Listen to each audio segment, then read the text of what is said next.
Deo Gracias Casagua, known for his bright, sunny personality, brings joy to his peers. He is a social, outgoing character and is never without a smile.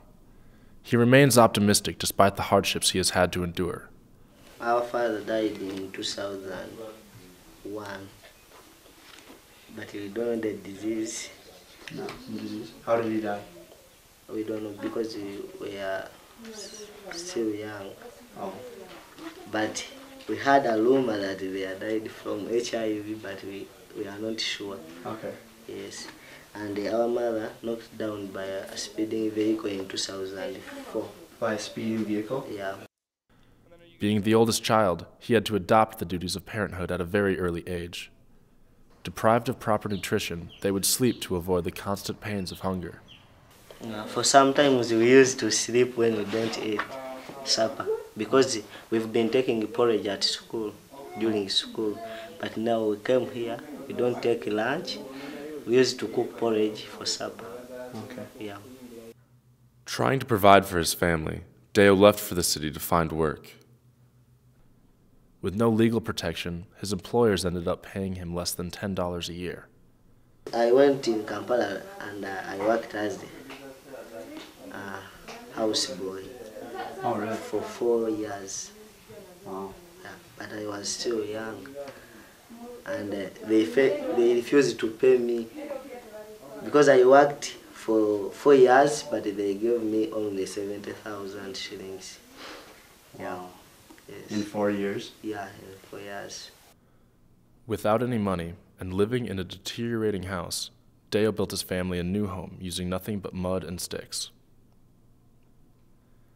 Now 19 years old, Deo supports his family by farming maize, coffee, and bananas, and also has a small brick-making cooperative with a few of his friends. He is a natural entrepreneur and leader, but he still finds it difficult to balance schoolwork with generating an income and providing food for his family. I'm working hard so that we can get constant food, but... So he's rented the land, so he's negotiated with the landowner. He's hired 3 or 4 labourers and he's paying them on a per shilling per brick basis. Then he hires someone to bake the bricks, he transports them to market. This whole process, he makes a profit of about 200,000 shillings, so $100 in 3 months. In between running this business, he's managing a field of crops, so he's planting seeds, planting maize, and somewhere between all these businesses, he's managing to study as well. I mean, if I was as hardworking and motivated as Deo is, I'd be Prime Minister of Australia by now, I think. He's a really special guy. Deo, along with Rosemary, are 2 of the children identified and helped by Uganda Rural Fund's Child-Headed Households program, which works in conjunction with the Hope Integrated Academy. The goal of Hope Academy is to try to give children who don't have much the opportunity of an education. They have a dedicated staff who commit themselves to the betterment of children throughout the area. The school is funded by Uganda Rural Fund, or URF, and they do their best not only to educate, but to use the school as a means to identify child-headed households and improve the quality of life for these children. They do this by helping them buy land, pay for an education, and provide better food and housing. They also provide opportunities for outside volunteers to get involved.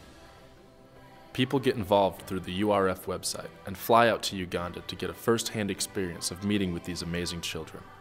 And the children get the experience of meeting people with lives very different from their own. The work done by these volunteers serves to inspire the students as well as to give them an outlet to practice their English. The people who work at Hope Academy realize the importance that an education has for these children, and they are devoted to providing the necessary facilities for the children to learn. These students need your encouragement, very important. Encouragement that they are not the only ones, and some of this not the end of life. That is very important. And also to advise them. Somehow they get a little strained with the resources and they are giving up. I'm not the parent, these are only my brothers and sisters. Maybe I can't manage a parent role. So they need encouragement, basically, from you. We need self-sustenance. Like, there's time that we want to be having parents, guardians, and we need to take care of ourselves. Many people come to me and say, I have a problem, I don't have fees, and I want to be at school. They say, yes, you want to be at school, but what have you done for yourself to be at school? You need to make a contribution to your life. You need to do something, however small it is, but you need to do something. What's really struck me is how motivated they are to better themselves and better their situation.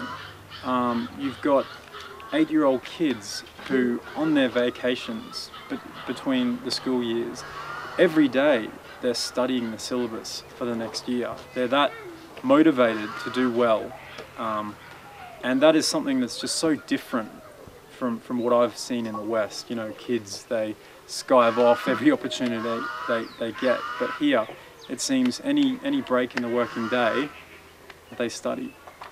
I think, generally speaking, there needs to be more government support. They need more funding. They need more social welfare. Whether or not that's going to be forthcoming is another question. The population of Uganda is maybe over 50% is children below the age of 15.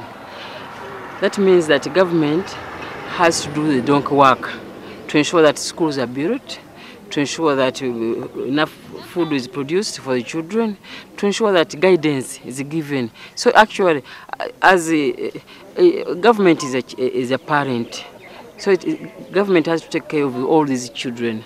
But you know, it's something which is very, very, very pleasing. We are happy that we are doing that, but it requires a lot of work. Education isn't just about becoming a doctor or a lawyer.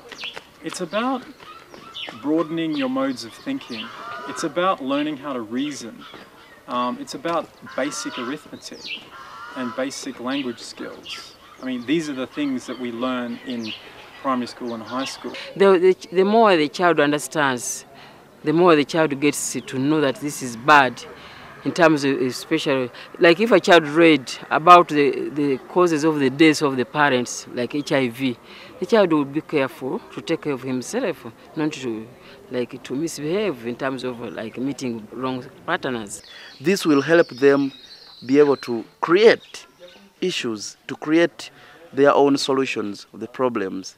So at Hope, what we do is that holistic and integrated education that will help them be able to pass through the world which has threats, but as well they are able to identify the opportunities.